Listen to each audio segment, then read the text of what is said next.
let you know. This is always the most stressful part for me too, the anticipation. Quick note, if you see us staff looking off to the side, it's because we now have 2 monitors. So we're not looking at something else going on. It's just. Right. We are go. Awesome. Well, good afternoon, everybody. Happy Friday. This is Senator Katie Hester, and I am here with my co-chair, Delegate Michael Jackson, and we would like to welcome you to our final Cybersecurity, IT, and Biotechnology Committee meeting of the year. The focus today is to review various bills that have to do with the topics in the jurisdiction of the committee and vote on whether or not to have them be joint committee bills. I'd like to thank all of the members for giving us their time today. I know we're all kind of zoomed out by the end of the week. So thank you all for being here. And I'd like to turn it over to my co-chair delegate, Michael Jackson, for any opening remarks he'd like to make. Thank you, Senator. And I'd like to echo you, thanking our members for taking out the time to be with us today. This has been a challenging interim for us. We're learning a lot. So we should have this virtual thing down by the time session starts. As you mentioned, today's our last session. And hopefully we can come to consensus on these pieces of legislation under our purview. So we can be have a team effort toward any legislation as the session opens. Again, this session is going to be completely new for us. So if we can kind of be coordinated on our end, that'll be terrific. So thank you. Thank you, Kelly Jackson. At this point, I'd like to ask staff to just give us a brief kind of procedural overview of how the voting will work and the choices that we have as we review these bills. Sure. So we have, many of you were asked if you were interested in bringing your bills to be evaluated and or possibly sponsored or co-sponsored by this committee or as members. So because there's like 3 buckets, and we'll make sure as you move along, Madam Chair, that the motions match with what we're looking at. Obviously, if you're presenting a bill that you've chosen to pre-file, no changes can be made at this time. So if the committee members wanted to sign on as co-sponsors, that would need to happen as an amendment during the hearing process. To the extent that your bills have not been pre-filed and have not been, finalized, then certainly the sponsor lines can change in any way that the committee votes that they want to do. But I think the idea is for each person to just describe their bill, if there's a discussion, and then take a vote, as well as if sponsors could maybe clarify what they're looking for the committee to do, if they want the committee to perhaps just be aware of the bill and get their support for session, or if it is indeed about getting the committee's sponsorship on the bill. Does that cover everything, Madam Chair? Thank you. I think that was a really good overview. I just had one final point of clarification. We have some members who are not members of the committee. And it's my understanding that if they would wish their bill to be presented with their name on behalf of the committee, that is fine as well. I just wanted to clarify that. That is possible, yes. Any sponsor can be named as, sponsored by, and then if it receives the full committee support, the bill would show up with then a parenthetical next to that sponsor's name saying on behalf of the joint committee. Most of the time it's the chairs of the joint committee that would be listed. So it would be, Senator Hester on behalf of the committee, but we can also just list any sponsor as the primary sponsor. Now, if it's something that, if it's like a pre-filed bill, then the amendment would list each of you separately, not as an on behalf of. All right. And just for everybody's notice that I as a chair, and I'll let Delegate Jackson speak for himself, but I don't personally have a preference. So hypothetically, Delegate Krim, your bill could go forward as Delegate Krim, on the behalf of the committee. So, thank you. you. Okay, so with that, I just wanted to give just a brief overview. I'll try to move us along as quickly as possible. I know we're losing some people at 3 o'clock, but we do have 2, 3, 4, 5, 6, 7, possibly 8 bills to quickly go through. And they fall broadly into the topics of cybersecurity, IT modernization, broadband, and the fourth category of miscellaneous. So with that, I'd just like to turn it over to Delegate Krim to present on LR 1564, State and Local Employee Cybersecurity Training. Thank you, Madam Chair and Mr. Chair, and thank you for this opportunity. I appreciate having a little bit of your time today. I won't take up too long of a period of time because this is really a very simple bill. I know you've heard that before, but this really is simple. I'll tell you how I got here really fast on this bill. I started working very aggressively on telework, and I would take webinars, and when I would be in those webinars, it would always come back to cybersecurity. So if you're going to have a vigorous telework policy, you need to have your employees trained on cybersecurity. So with that, I started down the road of getting a bill together for training our employees on cybersecurity, which we don't have anything in statute right now. We do have a program through, I think, the personnel department, but it's very limited. I did get input from Chip Stewart at Department of Information Technology, and also from Greg Von Lehman of the Maryland Cybersecurity Council, who provided information to us as we were preparing this bill. So what this bill does is it does require training of our employees. It's my opinion. We are legislators. It is up to us to protect our computer infrastructure. And as we have seen recently, there are a lot of hacking going on, ransomware, etc.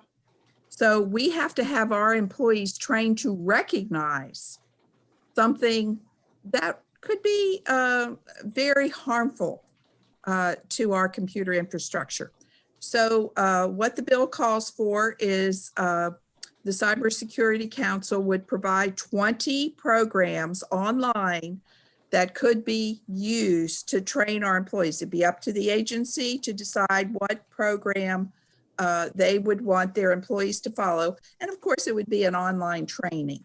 So it's for all of our employees, state employees, judiciary, also local employees, local and state government employees, because they access state computers.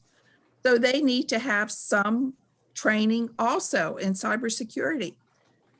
And then the other one would be in the private sector, because the private sector also accesses state computers to bid on contracts, et cetera, RFPs, whatever.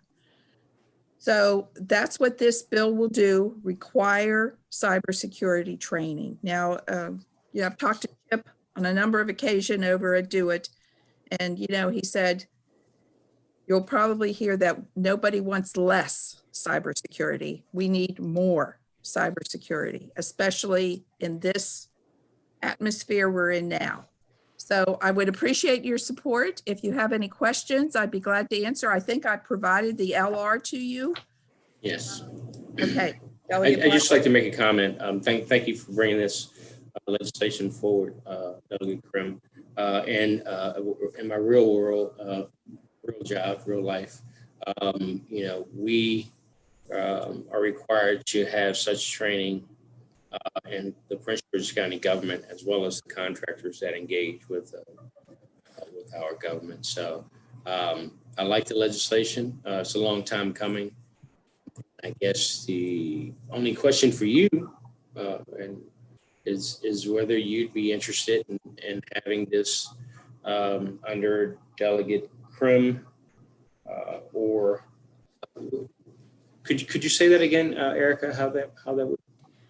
Because it's an LR, your choices are to have it be sponsored by Delegate Krim on behalf of the committee, or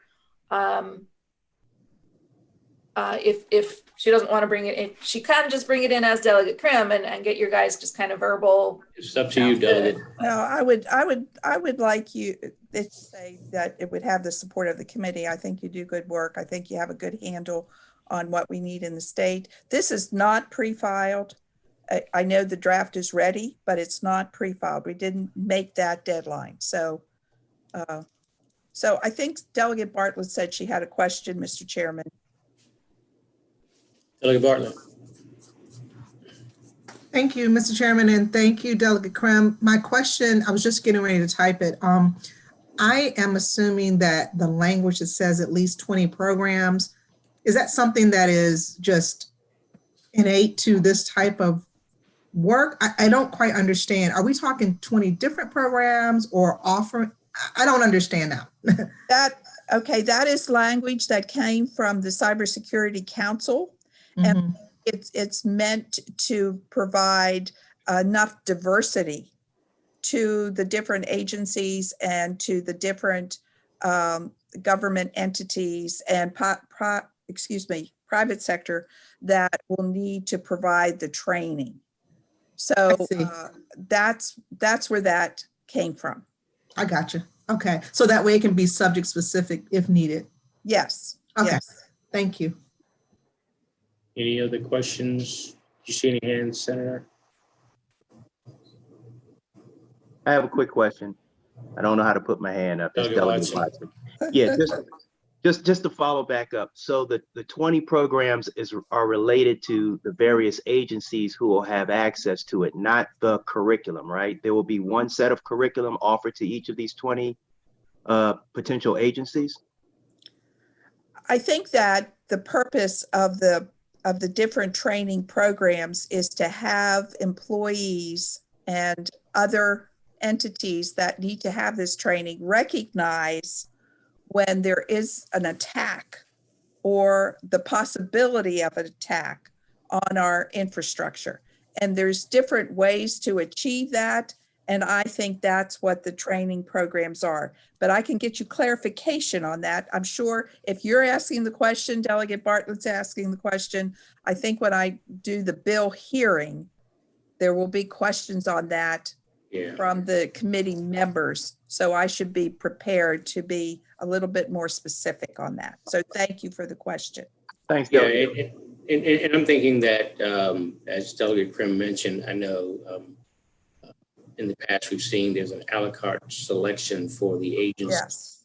but they would all have to meet the criteria Right. to fall under the security awareness training, annually Yes. for folks. And I will say, Mr. Chairman, that I think we have to be very strict about this. That's why I want it in legislation. I don't want there to be a policy out there and do it that everybody needs. I want there to be a legislative, so everybody has to do this. It's our responsibility. This is the state infrastructure. So yes, I see another question. What I will say, and I'm sure the senator will concur, if you had served on this committee, you know that we are like on this. We are On it. Oh, absolutely. All right. Do you see any other questions? Yes, I saw one from Senator Sidner. I just wanted to add something before you go to Senator Signar. Delegate Krim, Yes. in the state of Texas, they have done a similar legislation like that. Mhm. If you want to show it can work, okay, you might want to present the bills that were passed in the Texas legislature by a member of their Texas House of Representatives. Yes. Because it's been effective in making sure that they're ready and that they're proactive, because a lot of times with cyber attacks, it happens because there's a lack of cyber hygiene, Mhm. consistency, and also the inability of employees to understand, what they need to do. And it's all unintentional. I mean, they didn't mean for this to happen. right. But the Texas legislation is pretty good, and it Yes. first states that did such a kind of similar training bill, and that Yes. worked okay. Anyway, you and I can talk about that later. Okay. Well, I'll tell you, Senator, this draft is modeled on the Texas legislation. Okay, so you know what I'm Yes. talking about then. So, and the reason it is because on a webinar, I took one of them, and when they were talking about cybersecurity training, and there were a number of people on from different states, and they were all referring the questions to the Texas person that was on the webinar. Yeah, I've had conversations with the author of those bills. He Yeah. on top of it. And and she was just so knowledgeable on the training. And when I looked up the statute, I thought, well, this is pretty clear. Yeah. That we could do this in Maryland. Yeah, we could easily do this in Maryland, even make it better and Yes. customized and unique to our particular agencies Mhm. and particular needs. So Yes. I think Right. that is a good thing to do. But anyway, let's not take too much time out of this. Okay, we have, I'm thank on the you. Cybersecurity Council, and there's a lot of expertise on there, so we could hash out everything prior to the sessions. So what I'd like to Okay. suggest, go ahead, Delegate Jackson. No, I was going to finish up with the questions for this, and then we procedurally, Richard or Erica, you advise us what we needed. Well, I think we've already accepted the delegates' wish. Delegate Sidnor? Thank you very much. Delegate Krim, just a quick question. Is there any consideration given to those companies that, those contractors, I think there is a section that talks about contractors. Yes. That already have protocols in place to have their employees go through this type of training? I think there's language in here that they have to be certified by the state of Maryland's Do It or Cybersecurity Council. I don't know whether there's specific language about that, but I do know that amongst the 20 programs that are going to be available for them to use, there could be one that is exactly like the one they're using now. But anybody that has a touch to a Maryland computer is going to have some training on this. That's my position. So Thank you. Okay, and Delegate Bartlett, you wanted a second bite at the apple before we seek a motion. Yes, it's a quick bite, and that is whether or not there was any thought to the report to Secretary of IT being an annual report. I see that there's a periodic audit, but I didn't know if there was going to be a time in the report. yeah, is there any reporting to the budget committees? I'm not sure. We can add that. We can certainly add that there be certainly annual reporting. But I think there's going to be like a watchdog, making sure that this is done. Because, these people who work in IT, they want this. They don't want us to have a ransomware issue. They want this. Right. So I got you. So Yeah. so let's do this. Let's call for a motion. Is there anyone of the members who'd like to make the motion to? I move to accept the. Delegate Bartlett, second. Sorry. Thank you, Mr. Chair. I move to accept the legislation as provided with amendment and to on behalf of the Joint Cybersecurity Committee, the full name. Eric, do you have that? I have her as a first, and I think I saw Senator Lee for a second. Thank you. Somebody raised their hand for a second. All right, that was Senator Lee. Thank you. Now, if committee members for your voting, just because we're all new to this virtual voting, if you can unmute yourselves, I'm actually going to call roll. It's a little tedious, but it's better than otherwise. So Senator Hershey? We'll come back to you, Senator Lee, Yes. Senator Sidnor, Yes. Delegate Bartlett, Yes. Delegate Crosby, Yes. Delegate Feldmark, Yes. Delegate Watson. Yes. Back to Senator Hershey, Yes. and then Senator Hester Yes. and Delegate Jackson. Yes, thank you. I have the other 3 members as absent. Thank you. Nice. Senator Hester? Thank you very much, Thank you, Delegate Krim. Thank you very much. At this point, I'd like to move on to our next bill presented by Senator Lee. And if we could all try to pick up a little bit of speed, I think we're going to have to maybe not answer all the questions on the committee call, but vote kind of in principle that we like the bill, and then we can always circulate final text afterwards. Senator Lee, over to you. Yes, thank you, Senator Hester. This bill is a digital education vendors and tools reporting to the Maryland State Department of Education.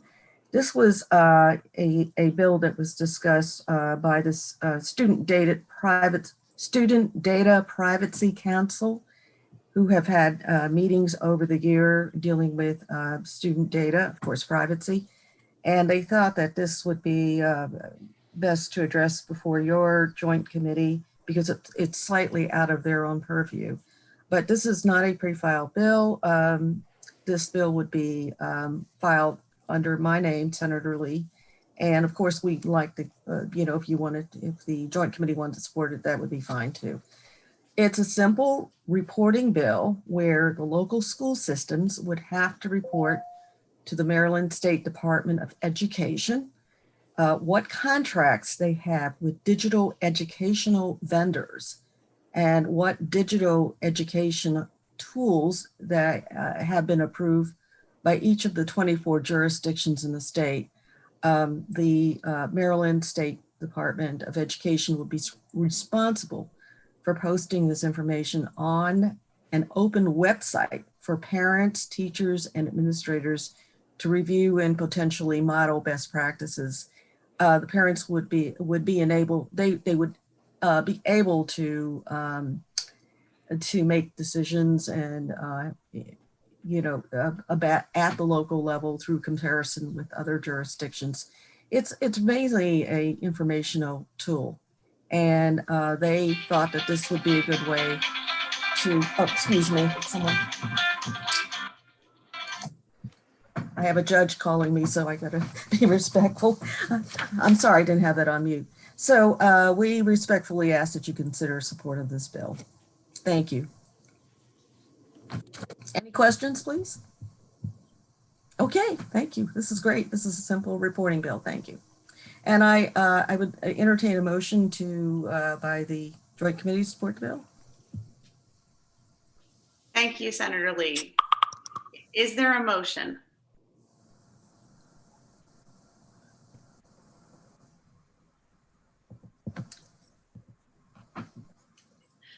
So maybe just to clarify, so Senator Lee, would you like this to be sponsored by Senator Hester? Sorry, Senator Lee on behalf of the Joint Committee? I'll make that motion. It could be that, or just Senator Lee. It doesn't matter, whatever you want. Yeah, it would be nice to have the committee behind it. Yes. Okay, so the motion is to have this be a product of the committee. Senator Lee on behalf of the committee. Is there a second? I'll second. Thank you, Delegate Jackson. Yeah, absolutely. Okay. All right, calling the roll. Senator Hershey. Is it possible to ask a question just in terms of process?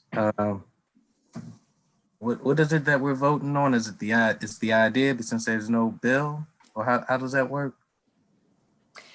Yeah, I think the thought in discussing with the chairs previously is the idea is you would be voting on general support of it, and then Senator Lee can, once the bill's drafted, share it with all of you guys kind of as a final checkpoint.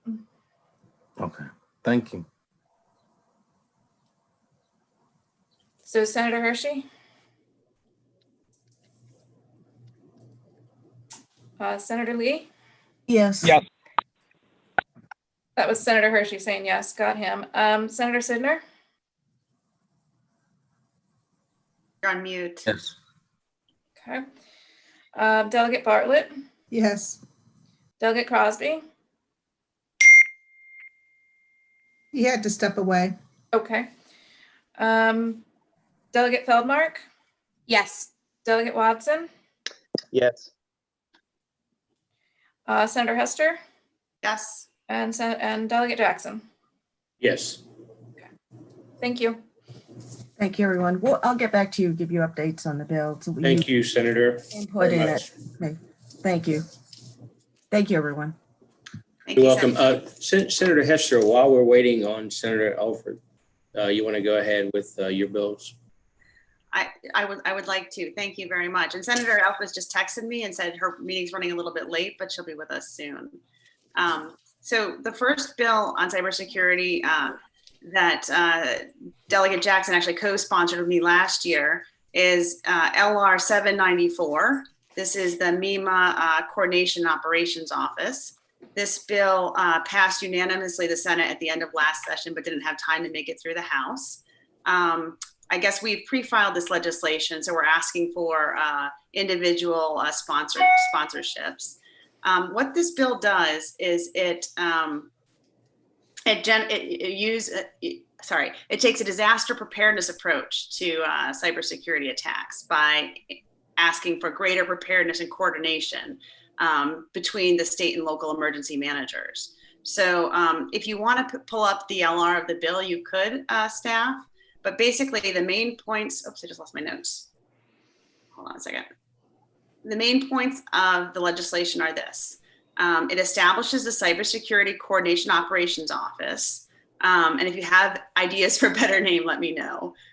The office is set up with the express purpose of improving local, regional, statewide cybersecurity readiness and response in consultation with the State Department of Information Technology, the state CISO. And the office is particularly responsible to assist in the development of cybersecurity disruption plans, implementing the Do It statewide cybersecurity master plan. The bill borrows from the regional approach that was taken for the opioid operational and coordination committee, charging the newly created CCOO with establishing regional assistance groups. And so in a similar means, this does not allow MEMA to contract or procure technical services to achieve this goal, but it does help to connect the resources at the state level through Do It to the locals on the ground. And the contracting and procurement provisions of this bill allow them to take advantage of all the resources in our region, not the least of which is our own Do It, and to coordinate the necessary services to jurisdictions, regions, and state agencies. So I'd be happy to answer questions, but once again, I'm basically at this point asking for your support as co-sponsors because the bill has been pre-filed. If there's no questions, I'll make the motion. Second. Thank you. Was that Delegate Watson that seconded? Yes, ma'am. Thank you. Okay, calling the roll, Senator Hershey, Yes. Senator Lee,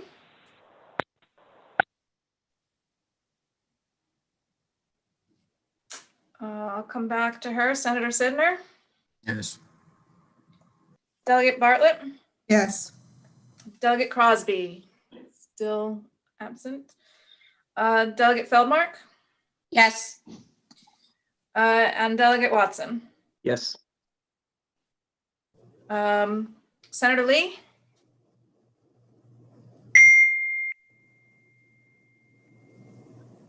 Senator Hester, Yes. and Senator- Delegate Jackson. Yes. Great, thank you. Senator Lee just got back into the room. Oh, okay.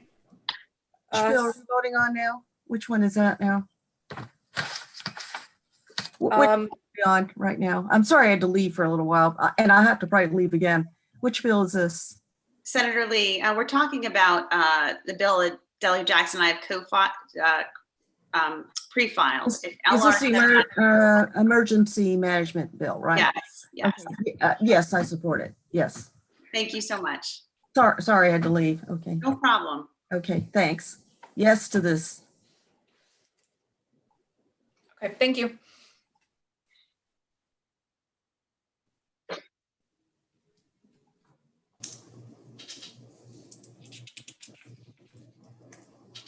Delegate Jackson, I don't see Senator Elfreth left yet. Yeah, so let's just continue to do yours, and then we'll, if she's not on, then we'll figure out what to do. Okay. Let me go down to LR 1530. This is the cyber safety guidebook, and this has not been pre-filed. So in broad tones, what this bill does is it provides a resource for parents, teachers, and students in terms of cyber hygiene, cyberbullying, et cetera. It requires that MSDE create a companion course that local school jurisdictions could use to teach students, parents, and teachers the best practices for cyber security, cyber safety. And it can be an addendum for a health course, but it's not required. This bill was initially introduced last year in a slightly different form. It had no fiscal note and it passed the Senate unanimously. And I just like to point out, I think it's incredibly important at this point in time. Across the state, we now have our children, our students are consistently online. And I feel, while I try to provide the best for my kids, that some standardization in what they are expected to know about safety online is really important. Just last week in Howard County, the police department had to put out a warning to parents across my district, urging them to monitor their children's activity in response to a number of reports of extortion cases involving minors. Specifically, the bill first requires MSDE and the Behavioral Health Administration and the Maryland Center for School Safety to jointly develop a cyber safety guide and training course that can be implemented in public schools beginning in the 22-23 school year. The cyber safety guide is a continuation of last year's legislation. I already said that, sorry. At the same time, it would, the legislation would require that there be resources developed in consultation with professionals who specialize in child development and child psychology that include information on best practices on managing and preventing a series of potentially malicious activities on the internet. The safety course that accompanies the guide would be available for self-guided completion. So nobody actually has to teach it. You can take it online. And it is not a mandatory option. However, it could be available for health teachers or computer science teachers around the state who may be wanting to offer the course as an extra credit assignment. It's obviously going to have a fiscal note this year, but not a very large one. But I think with good reasons, it will assist our constituents and protect our kids across the state of Maryland. So I guess I am asking Delegate Jackson, I'm hearing it was pre-filed. So it was pre-filed. So I guess I am asking for co-sponsors then. The support of the committee as co-sponsors, and I'm happy to answer any questions. Seeing no questions, I'll make the motion. Second. Okay, roll call. Senator Hershey? Yes. Senator Lee?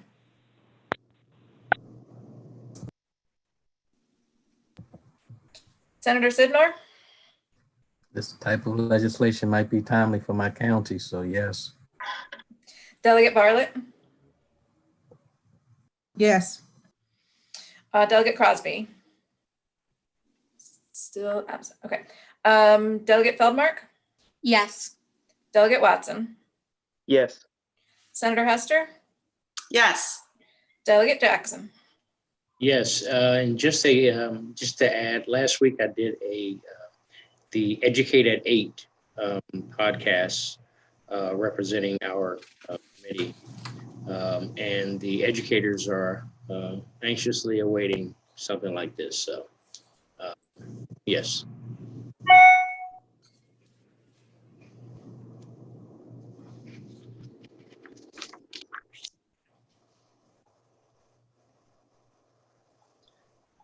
Excellent. Thank you very much for your support. I appreciate it very much.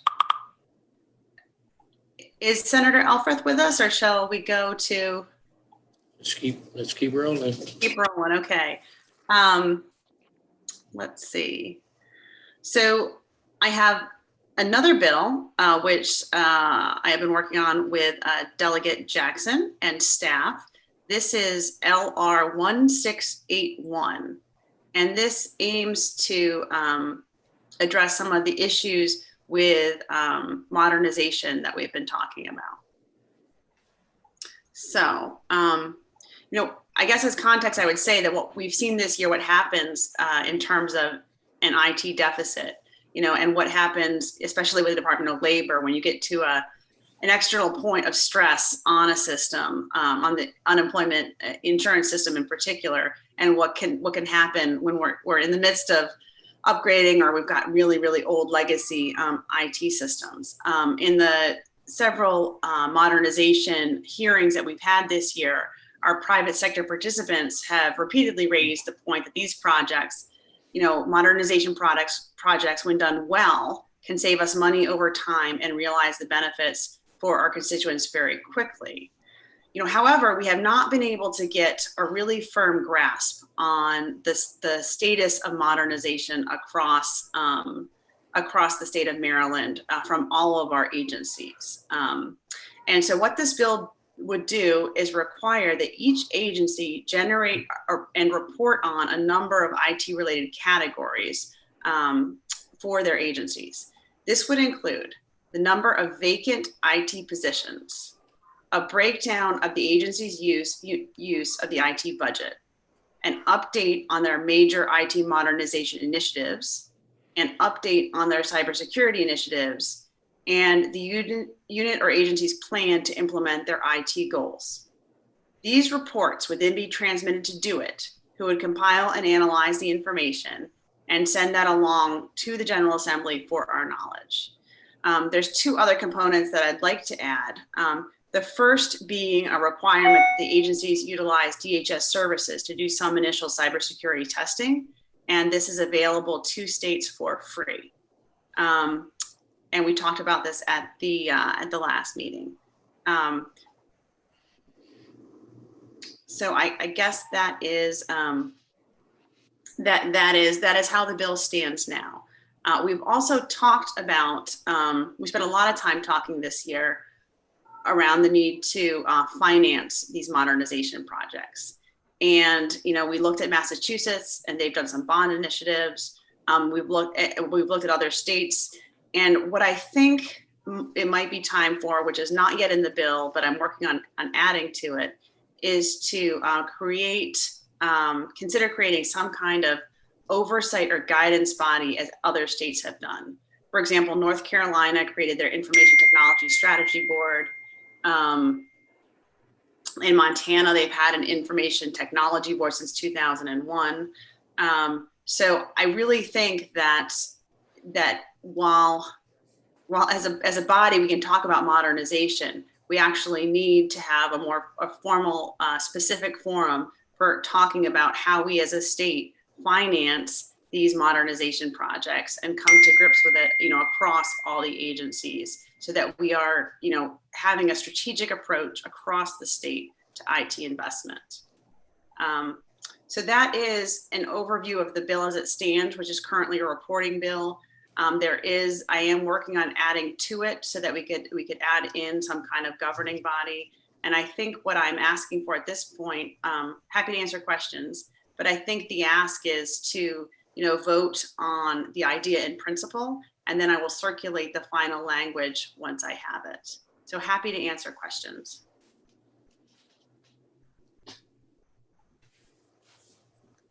we have any questions?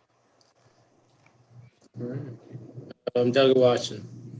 Yeah, one quick question. So as we vote to move these forward for additional consideration, will the committee have another vote once the legislation is finalized?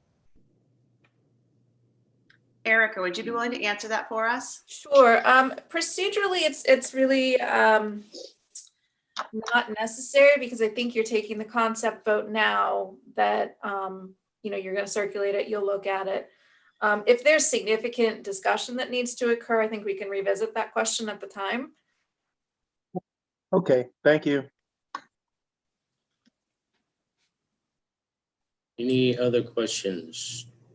Doesn't look like any. I'll make the motion. I will second it. All righty, Senator Hershey?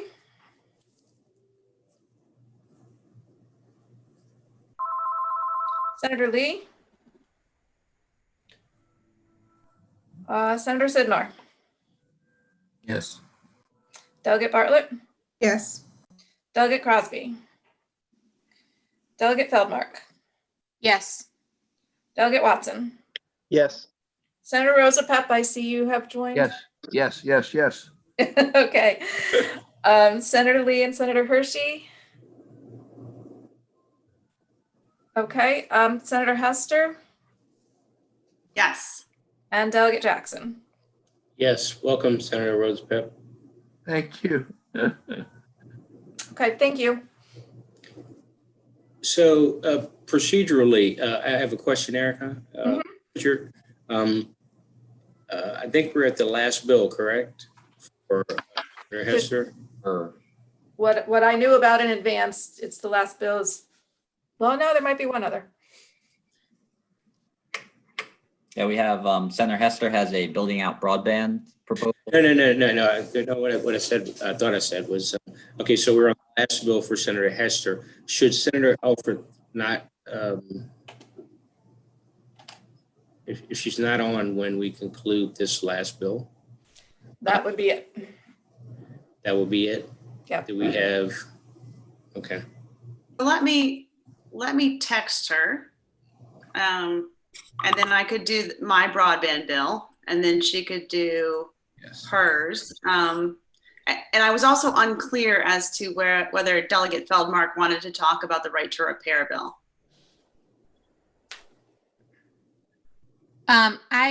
I was not planning to because I had pre-filed it. I didn't realize that this was an option for bills that were pre-filed. I mean, I can speak to it briefly if you'd like. I thought I didn't realize for pre-filed bills that we could still add, by amendment, I guess.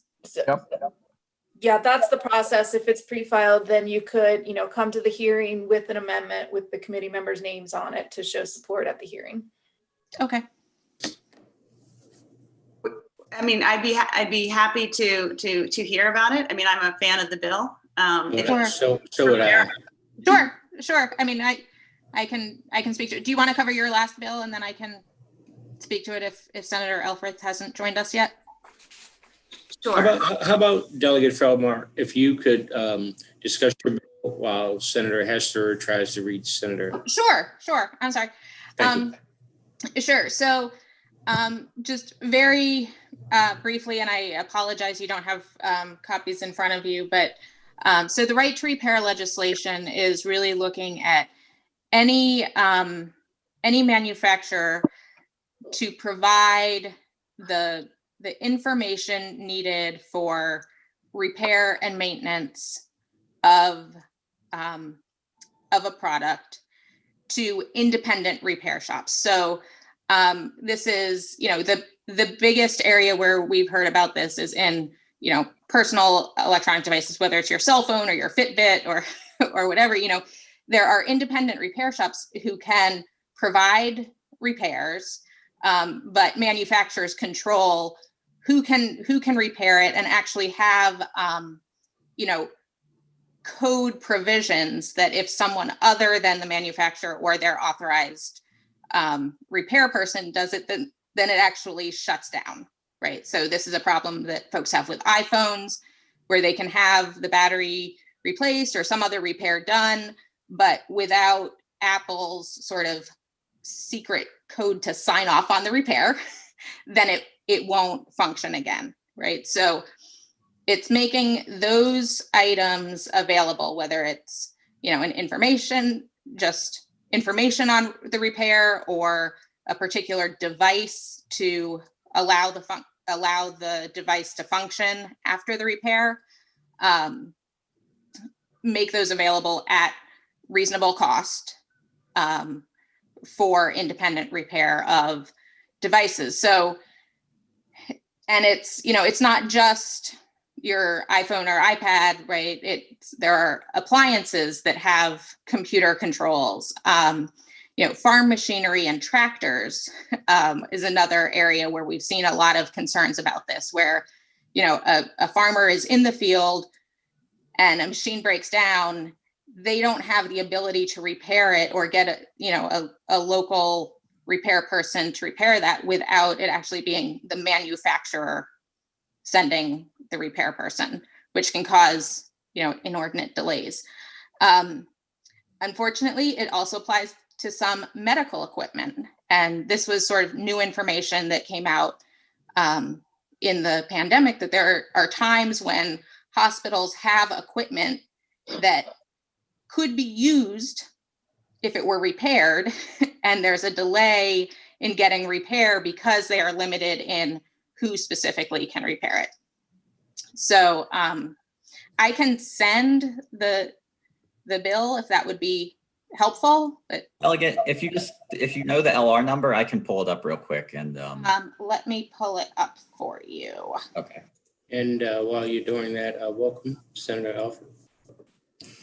You're up next. Mr. Chairman, while we're pulling it up, I realize it comes with ill grace having come late to the meeting.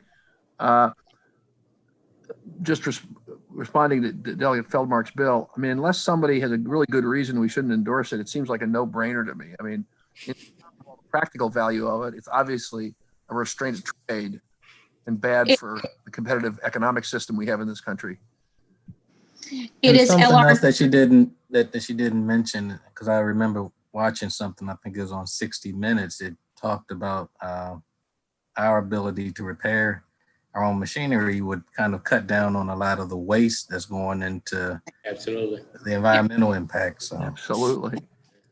So just real quickly, it's LR 1380 1380. It certainly meets the scope of our committee.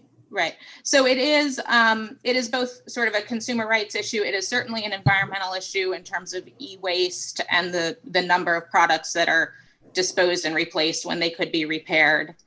I think momentarily we'll see the bill. I also think Senator Rosepelt, was that a motion? It's a motion to support the bill. Yes, sir. Is there a second? Second. All right. Erica? Okay.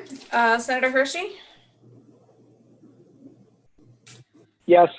Thank you. Senator Lee, I believe, is still out. Senator Rosapap? Yes. Senator Sidnor? yes. Delegate Bartlett? Yes. Delegate Crosby, is he back in the room? Delegate Feldmark? Yes. Delegate Watson? Yes. Senator Hester?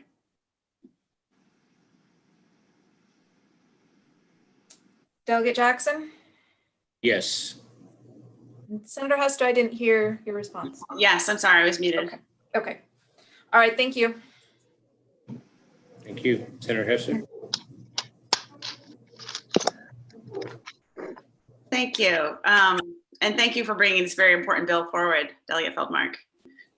So I guess we will go on to two bills on broadband. The first being presented by Senator Sarah Elfreth. And Sarah, just so that you're clear, what we are voting on today is whether the committee, this becomes a committee product. So it would be Senator Sarah Elfreth on behalf of the Joint Committee on Cyber, IT, and Biotech, if you so wish. You can also choose to just have us all as co-sponsors. Unless the bill is pre-filed, in which case then it's, they would come on individually as an amendment. So I'll turn it over to you, Sarah. I think you're still on mute. Great. Thank you so much, Senator Hester. And Erica, yes, the bill was pre-filed, Okay. but we would, both in the House and the Senate, but we would absolutely love your individual support as well as kind of a collective that this is a priority for this joint committee. So I believe you have the bill. I'm not sure if you can put it up or not. I can run through. It's a 9-page bill. It's a little on the longer side, but I'll just start by saying this joint committee knows better than anyone that broadband and connectivity is no longer a luxury item. It is a utility, especially not just for education purposes, not just for economic purposes, not just for medical purposes with telehealth. I mean, culturally, it is a utility, and we need to think strategically about investing in making sure everybody in our communities are connected. I represent a district that has very urban components of the city of Annapolis, suburban components, and then very rural components in Southern Anne Arundel County. And each of those communities experiences different challenges in connectivity, but universally, we've seen over the last 9 months how essential connectivity is. So what we are proposing, this is Delegate Learman in my bill, is to elevate this issue at a state level. 33 other states have a statewide office on connectivity or broadband. We have the Governor's Office of Rural Broadband, which has done incredible work. I know in many of the communities of folks on this call, Senator Hester, Senator Hershey, a lot of good work, but it is not in our code. And it's very focused on rural broadband when we know we all have similar challenges in urban and suburban communities as well. So what we're attempting to do here is a couple of things. So we're going to create the Office of Digital Connectivity within the Department of Housing and Community Development. The director would report directly both to the Secretary of DHCD and the Governor. We believe this is at the level of reporting directly to the Governor on this issue. Our first step would be to create the office and launch a statewide top-down audit on availability, reliability, and affordability of internet services across the state of Maryland.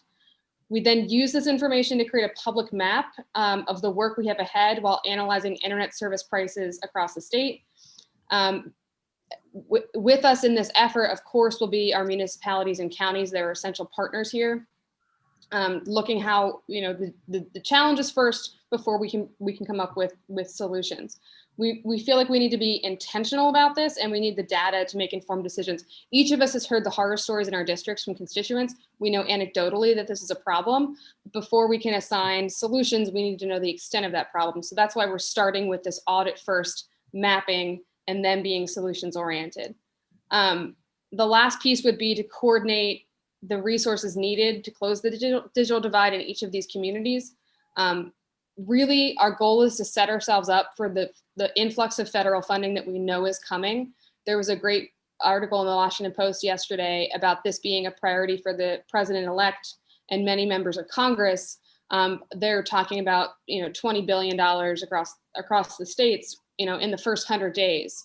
But we really don't have a plan beyond the plan we have for rural broadband, which is great and needed, but we also have all these other connectivity issues in urban and suburban communities. So the goal here is to set ourselves up to be able to purposefully take in that federal money and deploy it strategically across the state. So that's my pitch. I hope folks will consider supporting this bill. Senator Hester is a co-sponsor of the bill. I'm not sure on the House side, that's been Delegate Learman's work, but this is, I think, a measured and reasonable and thoughtful data-driven approach to this problem. Happy to answer any questions. You have any questions? If not, do we have a motion? I move we endorse it. Do we have a second? Second. Second. Second. All right, Ms. Erica? All righty. Senator Hershey? Yes. Senator Lee, I believe, is still out. Senator Rosapup? Yes. Senator Sidnor, I received a little message he had to leave, but that he was a yes. Delegate Bartlett? Yes. Delegate Crosby, Yes. Delegate Feldmark, Yes. Delegate Watson, Yes. Senator Hester, Yes. Delegate Jackson. Yes. Thank you. Thank you so Absolutely. much. Thank you. Thank you very much. Senator, your last bill? Thank you, Delegate Jackson. Okay, so my last bill also deals with broadband. And Senator Elfreth, you are welcome to stay or go, but thank you so much for bringing a very important bill forward. I wish I could stay, but I have a 3 o'clock, so I apologize. Thank you all very much. Thank you. So, okay, so at this point, we do not yet have an LR. This is a bill that I'm putting forward on behalf of MACO.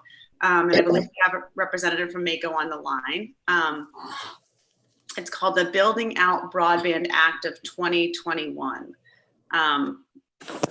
So the first part of the bill is a dig once law. This policy has been implemented in a number of states, including California, Colorado, Minnesota, Nevada, and Texas. So this charges MDOT or another agency with maintaining a list of broadband providers who are interested in the Dig Once program. And then every time MDOT plans on creating a trenching project, that would also allow them to place a broadband conduit, essentially an empty pipe that you can run broadband through. They would provide notice to all of those folks on the Dig Once list to allow them to piggyback on the project. This should bring down the cost of broadband because broadband providers won't have to dig up the road multiple times, and instead they just coordinate with the state to lay down the infrastructure.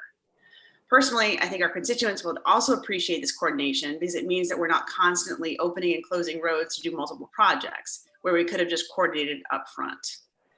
Furthermore, it's also my understanding that laying down of these lines in a more efficient way will bring more revenue to the localities because they can charge a certain franchise fee that is tied to how many viable broadband lines are being used.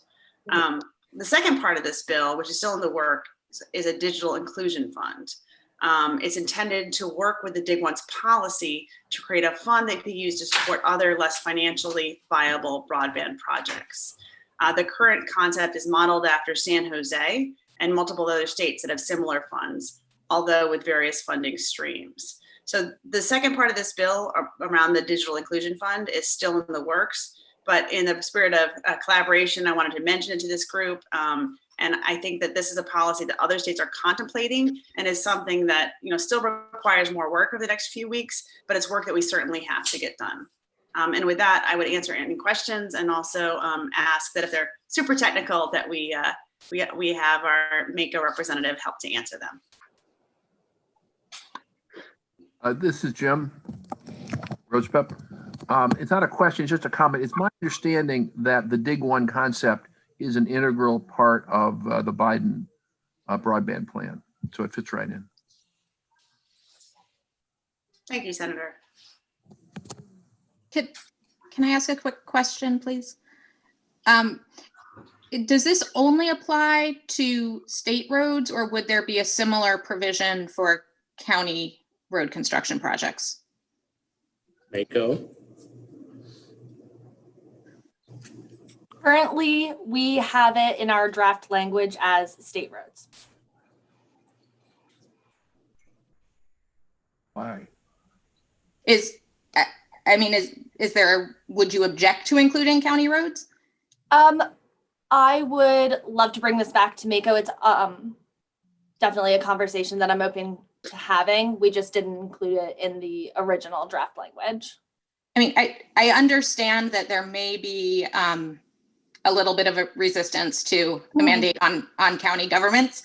Of course, but we're all trying to get to the same goal. But realistically, we can't build out only on state roads, right? Yep. I mean, we need to get to users who are on local roads. So I think it's a worthwhile conversation. Thank you, Delegate. I definitely agree. And on that note, if Richard, I guess if MACO is going to be checking their, with their group, MML as well. And I can definitely work with MML to get Okay, them thank involved you. as well, of course. We appreciate that. Thank you. Any other questions or comments?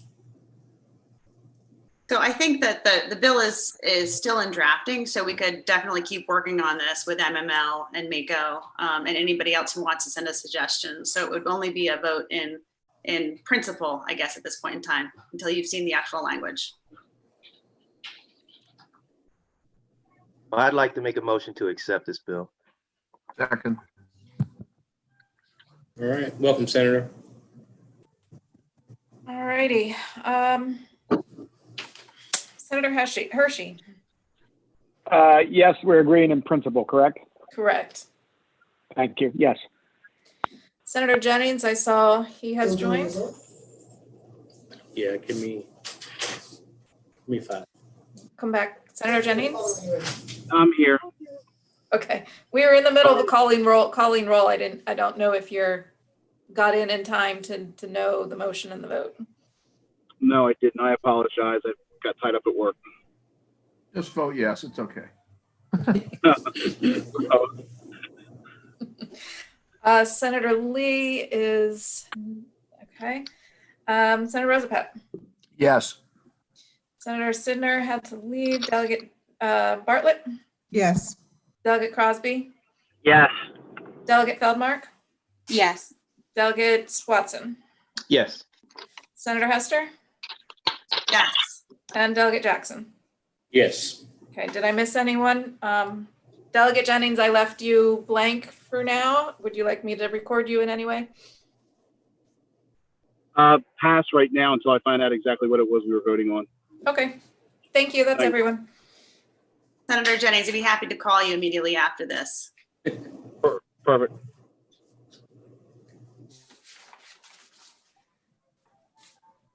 I guess that's a thank you then. Thank you very much to all the committee members for their support in principle. Appreciate it. Absolutely. Mako is nodding for those of you on the phone. So I think we've gone through the 7 bills. Richard. So Everything. we need Delegate Jackson, I had one quick question, if it's okay. Okay. When we voted on Delegate Feldmark's right to repair bill, it only has a House bill right now. There is not a Senate cross-file.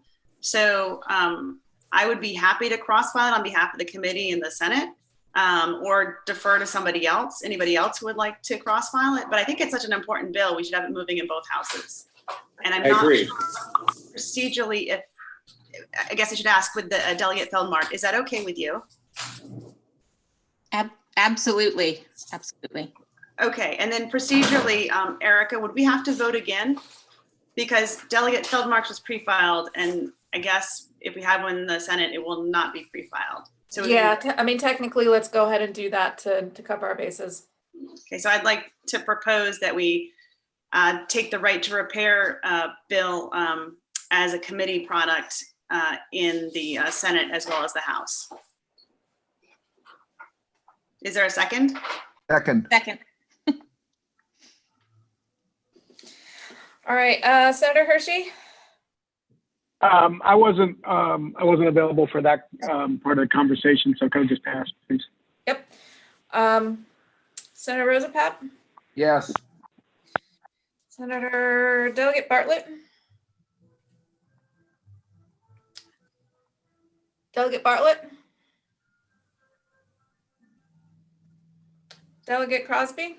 Yeah, I wasn't on either when this one was being deliberated. Okay. Delegate Feldmark. Yes. Delegate Watson. Yes. Senator Hester.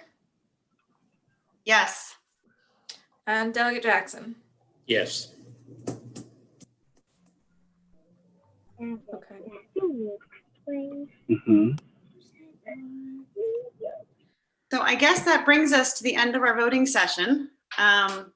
Thank you all very, very much. I think there's a few of these bills that we voted on in principle that you'll see drafts of at the end of this year, early next year. I'd like to thank you all for your very valuable time on a beautiful Friday afternoon. And if I don't talk to you before the holidays, have a good holiday and stay safe. Delegate Jackson? I'd like to echo everyone staying safe and healthy. Thank you for your time. As you have undoubtedly noticed, we have a very, very broad title and scope. So we've tried to work this year. I think we've done a terrific job of narrowing that scope down to focus on issues at hand. But living in this virtual world, I'm sure that our work is only just beginning. So happy holidays to everyone. I certainly have enjoyed, this challenging committee. And I think we made some good partners out there this year. I think we've picked up some good partners. So thank you all again, and be safe and enjoy your families. Happy holidays, everybody. Happy holidays, and thank you, staff. Thank you very much, Erica. Everybody. Bye-bye. Thank you. Bye-bye. Take care.